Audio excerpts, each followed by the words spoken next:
বাড়িতে যদি বাচ্চা বা বয়স্ক কোনো মানুষ থাকে তাহলে এই পরোটাটা অবশ্যই একবার বানিয়ে খেয়ে দেখুন। সাধারণ পরোটা একটু শক্ত ও মুচমুচে হয়, কিন্তু এই রেশমি পরোটা এত নরম হয় যে মুখে দিলেই গলে যায়। হ্যালো ফ্রেন্ডস, আবার নতুন একটি মিনি ব্লগে তোমাদের সবাইকে স্বাগত। আজকে তোমাদের জন্য নিয়ে চলে এসেছি নরম তুলতুলে রেশমি পরোটার একটি রেসিপি নিয়ে। চলো রেসিপিটা শুরু করা যাক। এর জন্য একটি সেদ্ধ আলু আমি এখানে গ্রেট করে নিয়েছি।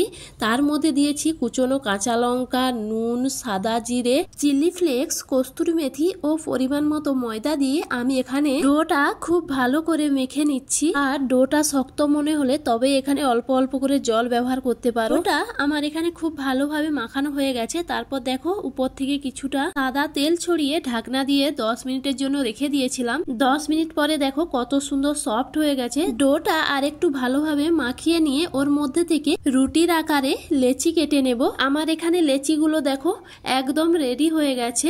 এরপর আমি ময়দা দিয়ে লেচিগুলোকে হালকা হাতে বেলে নেব। এই পরোটাটা এত নরম ও সুস্বাদু হয় যে বাচ্চা থেকে বুড়ো সবাই খেতে খুব পছন্দ করে। এরপর দেখো এখানে আমি পরোটাটা হালকা হাতে বেলে নিচ্ছি। আর এটা কিন্তু একদম পাতলা কাগজের মতো করে বেলে নিতে হবে। আর পরোটার মধ্যে মশলাগুলো দেখো খুব সুন্দরভাবে ছড়িয়ে গেছে। এতে পরোটাটা খেতে আরো সুস্বাদু হবে। কড়াইটা ভালো করে গরম করে নিয়ে ওর মধ্যে আমি পরোটাটা দিয়ে দিয়েছি। পরোটাটা এপিঠ ওপিঠ ভালো করে ভেজে নিয়ে ওর মধ্যে তেল বা ঘি দিয়ে দুই পিঠটা লাল লাল করে ভেজে তুলে নিলেই রেডি হয়ে যাবে আমাদের নরম তুলতুলে রেশমি পরোটা। এইভাবেই আমি প্রত্যেকটা পরোটা খুব সুন্দরভাবে ভেজে তুলে নিয়েছি। আর দেখো পরোটাগুলো দেখতে কত সুন্দর হয়েছে আর একদম পাতলা কাগজের মতো হয়েছে।